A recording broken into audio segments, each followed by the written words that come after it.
ati ni dhageessa obboleessa obboleetti. Gaafa nama tokko jechuu yookiin nama tokko kabajaa isaa ol fuutu mee taa'ee of gaafadhu. Ani maaliif namni akkanatti nan kaasine yookiin nan jenne jedhe? Namni kun yookiin waan gaarii hojjetee kan kabajamudha.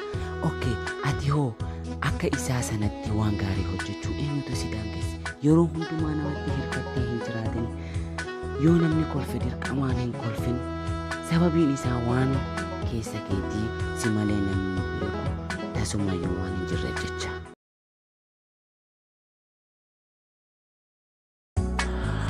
Hubadhu dhiira koo, shamara tokkorraa jaalala dhugaa argachuu yoo feete, atillee nama maalummaa jaalalaa beeku ta'uu qabda.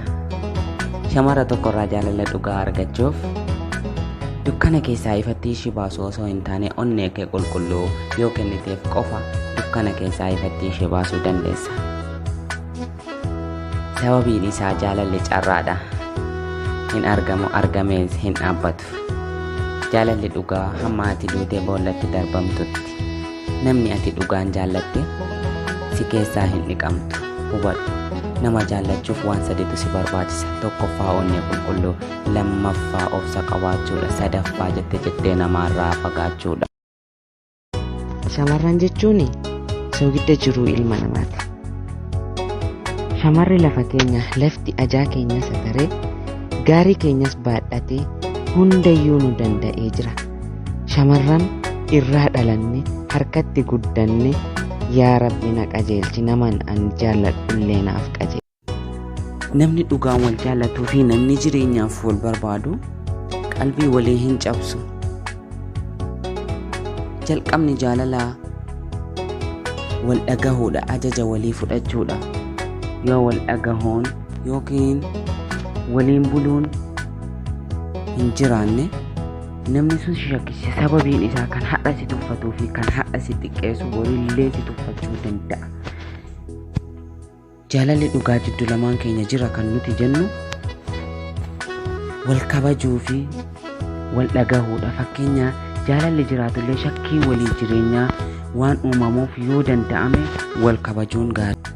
Ati ni dhageessa obboleessa obboleetti. Gaafa nama tokko jechuu yookiin nama tokko kabajaa isaa ol fuutu mee taa'ee of gaafadhu. Ani maaliif namni akkanatti nan kaasine yookiin nan jenne jedhe? Namni kun yookiin waan gaarii hojjetee kan kabajamudha. Okay, ati hoo akka isaa sanatti waan gaarii hojjechuu eenyutu si dandeesse? Yeroo hundumaa namatti hirkattee hin jiraatin, yoo namni kolfe dirqamaan hin kolfin, sababiin isaa waan keessa keetii si malee namni beeku tasumayyuu waan hin jirre jecha.